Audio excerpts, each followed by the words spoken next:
so true, but it seems always in time, but never mind for dreams. It's right toe to toe. This is the sound of my soul. This is the sound. I bought a ticket to the world, but now I've come back again. Why do I find it hard to write the next line? Oh, I want the truth to be said.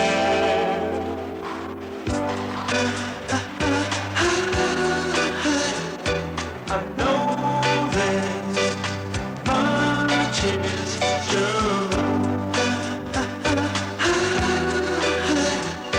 I know there's much is true.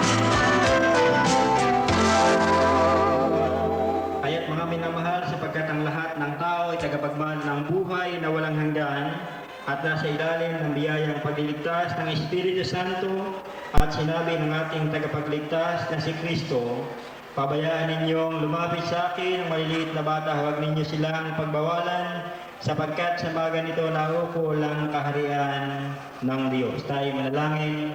Sa umagang ito, Panginoon, kami ay nasa iyong banal na harapan.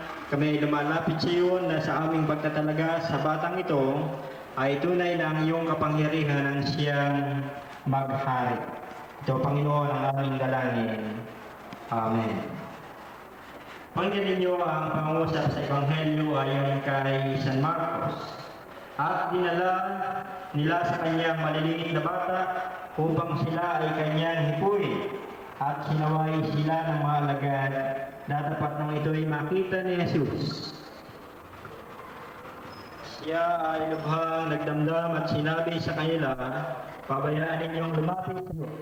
Katotohanan sinasabi ko sa inyo, ang sino mang hindi tumanggap ng kaharian ng Diyos tulad ng isang maliit na bata, ay hindi siya papasok doon sa ibang paraan at pinalong niya sila na ipinapatong ang kanyang mga kamay sa kanila at sila'y pinagpala.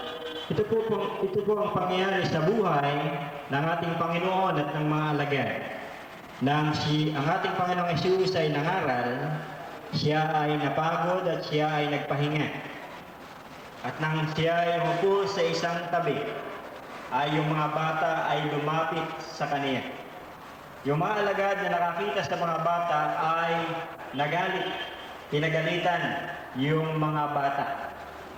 Kaya kami na habang nagkakasal kami na rito, may mga bata rito, hindi naman maingay, kaya't aking silang pinabayaan.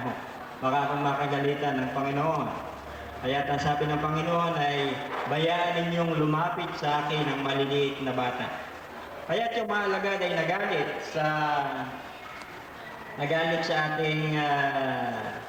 nagalit yung mga alagad sa mga bata at ganoon din nagdamdam ang Panginoon sa kanila.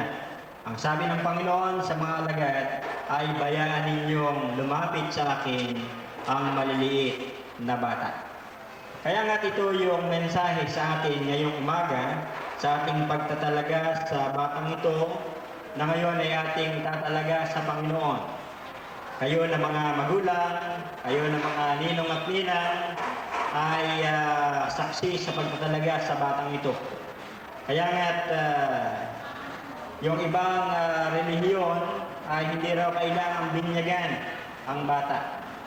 Ngunit sa kasaysayan ng ating Panginoong Hesus, nang siya ay bata pa, siya ay dinala ng kanyang mga magulang sa laman na si Jose at Maria sa loob ng templo. At meron ding mga ninong at ninang, si Santa Ana at si San Simeon.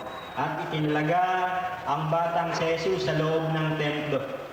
At lagi kong sinasabi, ang batang ito ay hindi niya nalalaman ang ginagawa sa kanya ngayon. Yung pagbibinyag, no? Yung pagtatalaga sa Panginoon ay hindi alam ng batang ito na si Elio Marie. No? Ngunit kayo na mga magulang ay nalalaman ninyo kung ano yung gagawin natin ngayon sa batang ito. Kayo rin ang mga ninong at ninang ay hindi alam ng batang ito, pero kayong meron ng nasa sapat na gulang at kaisipan ay nalalaman ninyo na dapat na italaga ang anumang bagay at lalong higit ang mga pagpapala ng Diyos. Ang sanggol na ito ay pagpapala ng Panginoon kay Eduardo at kay Loretta. Kaya't kailangan italaga sa Panginoon. At ang kahulugan po ng pagtatalaga ay una nga, yung pagtatalaga sa Diyos ay maialay sa Panginoon. Anumang bagay ay inyaalay sa Panginoon, itinatalaga para sa kanyang pag-iingat. Yung pong mga kabili ng bagong sasakyan ay pinatatalaga sa Panginoon. Nakabili at nakapagpapagawa ng magandang bahay, itinatalaga sa Panginoon. Ayun po kayang batang katulad nito na kailangang matalaga sa Panginoon, lalo higit ang tao, sapagkat kung wala sa Kanya ang kapangyarihan at ang presensya ng Panginoon, ay tunay na hindi siya magkakaroon ng kaligtasan ng kanyang kaluluwa. At ikalawa ang kahulugan ng pagtatalaga, ito ay paghahanda sa kanyang buhay. Kaya nga inyahanda natin bilang mga magulang, bilang mga ninong at ninang, ay hindi lamang yung material na bagay, kasaganaan, ang maibibigay natin sa sanggol na ito. Higit sa lahat, maihanda natin siya sa pagkakilala sa Panginoon, sapagkat ang pagkakilala sa Panginoon, ang sabi nga sa awit, ay the Lord is my shepherd, I shall not want. Ang Panginoon ang aking pastol, hindi ako nangangailangan. Kaya kung nasa atin ang Panginoon, ay tunay na wala na tayong kakailanganin pa, sapagkat ang Panginoon ay nasa sa atin, ibibigay niya yung ating mga pangangailangan. At ikalawa, ang sabi sa Kawikaan, train up a child in the way he should go, and when he is old, he will not depart from it. Turuan ang bata hanggang sa siya ay bata pa, at kung sa siya ay tumanda. Yung inyong tinuro ng mga magulang, yung inyong tinuro ng mga ninong at ninang, yung itinuro sa loob ng simbahan, ang sabi ay hindi niya ito hihiwalayan. Kaya nga yung isang bata kailangan turuan, bata pa man, para siya ay lumaking mabait na bata, matagumpay sa kanyang buhay. At kung kayo ay magkulang na mga magulang, sa bawat isa sa atin na narito na may kaugnayan sa sanggol na ito, ay tunay na mabibigo ang layunin natin sa batang ito. Kailangan yung pagiging halimbawa at pagtuturo upang ang mga bagay na kanyang natutuhan ay hindi niya iwanan at hiwalayan. Ito ang inyong tungkulin bilang mga magulang. At ikatlong bagay ay yung tatak ng pagiging Kristiyano. Hindi po tatak ng pagiging isang Metodista, kundi tatak ng pagiging Kristiyano. Maging anuman ang iyong kinabibilangan, kahit na ikaw ay Katoliko, Metodista, born again, tayo ay isa lamang sa harapan ng Panginoon. Yung pong relihiyon ay hindi hadlang sa bawat isa sa atin. At kung ang relihiyon ay hadlang sa ating pagkakaroon ng pagkakaisa, ay hindi maganda ang relihiyon. Kundi ang relihiyon ang siyang magbubuklod sa atin. At ito po ay isang katotohanan. Noong pong nakaraan, nagsama-sama yung mga ebangheliko. Ang ebangheliko, yung Bible-centered churches dito sa buong Bulacan. At itinalaga ang bayan ng Bulacan noong June 1. Kaya't yung ecumenism, yung pagkakaisa ng relihiyon ng mga mananampalataya ay kailangan. Hindi po ito hadlang. Kaya nga ito ay tatak ng pagiging Kristiyano. Hindi lamang pag-ibigay ng pangalan, kundi pagpasok sa pagiging Kristiyano. Kaya't sa ating pagtatalaga ngayon, ay ito ang siyang dapat na mangyari sa batang ito, sa inyo na mga magulang, mga ninong at ninang.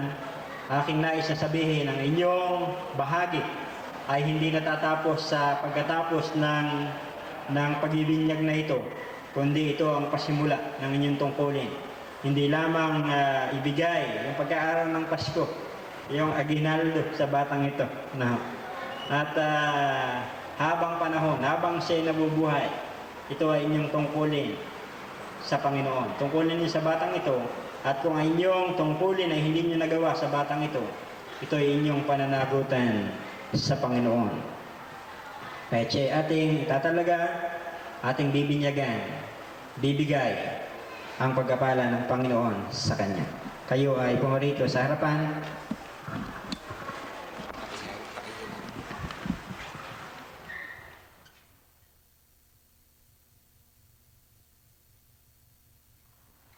Panginoon, narito si Elea Marie, kanyang mga magulang, kanyang mga ninong at ninang. Tunay na itinatalaga namin ang batang ito sa iyo. Tunay na pagpalain mo ang batang ito. Ingatan mo siya, kailan din sa pangakuan ng kanyang mga magulang, mga ninong at ninang. At ang bawat isa sa amin ay huwag nawa kaming magkulang sa batang ito. Lumaki siya na taglay ang iyong kapangyarihan sa pamagitan ng sakramento ng binyag na kanyang tatanggapin. Amen.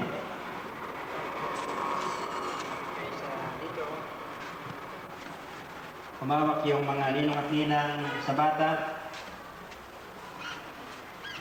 Sa isang bahagi ng katawan.